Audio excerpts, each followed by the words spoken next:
বন্ধুরা, আমি প্রিয়াঙ্কা আবারও চলে এসেছি তোমাদের সামনে আরও একটা নতুন রেসিপি নিয়ে। তো এটা আমার রেসিপি না, এটা আমার মার রেসিপি। তার মার মানে শাশুড়ি মার থেকে মানে এটা শিখেছে। তো এটা খেতে খুবই ভালো লাগে, আমার বাবার এটা খুবই ফেভারেট। আর এটা একটা টকের রেসিপি, যেটা হচ্ছে কিনা কচু পাতা দিয়ে। তোমরা তো সবাই ভুলেই গেছো আগেকার দিনের যে পুরোনো দিনের যে মা ঠাকুমারা যেই সব রান্নাগুলো করতো। এখন তো সবাই নিজেদের মতন যা নতুন নতুন দেখে সেটাই খেতে চায়, কিন্তু এই রান্নাগুলোর কথা কোনোদিনও ভুলে যাবে না। মানে এতটাই সুন্দর খেতে হয়, পুরোনো দিনের মানে রান্নার কোনো মানে তুলনাই হবে না। তাহলে চলো দেখি। যে আমি পাতাটাকে নিয়ে নিয়েছি, এই পাতাটাকে আমি এই পেছনে এই শক্ত জিনিসটাকে ফেলে দেবো, এই বোটাটাকে ফেলে দেবো।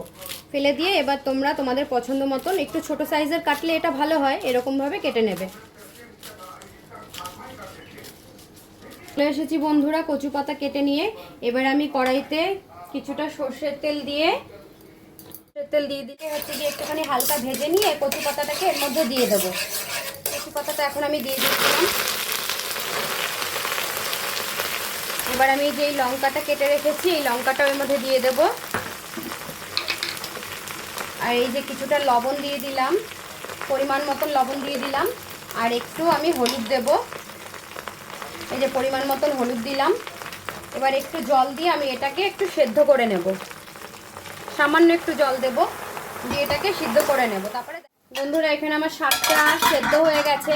এবার আমি এই শাকের মধ্যে যে মেন জিনিসটা সেটা হচ্ছে গিয়ে তেঁতুলের টক, যেটা আমি হচ্ছে গিয়ে আগের থেকে ভিজিয়ে পাল্পটাকে বের করে নিয়েছি, সবটা দিয়ে দেবো।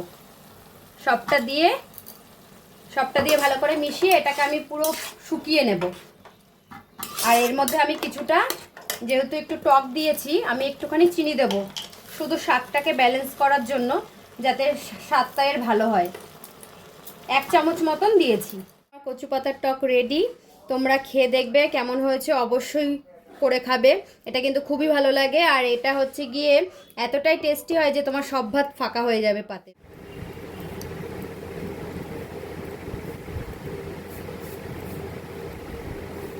ভিডিওটা পরে হবে।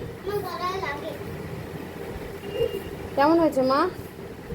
দারুণ, টকটা তো খুবই ভালো হয়েছে খেতে। হ্যাঁ, আর একবার একটু ভালো করে খাই।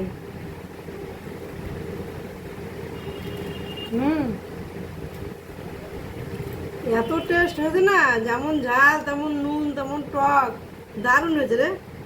তোমার পছন্দ মতন হয়েছে তো? হ্যাঁ, আমার তো এটা হলে তো আর কোনো কিছু লাগবে না। তুই যা যা করেছিস আমার কিছুই লাগবে না, আমি এটা দিয়েই খাবো ভাত। ঠিক আছে, তাহলে খাও তোমার পছন্দের জিনিস। দারুণ দারুণ, আপনারাও খাবেন সবাই।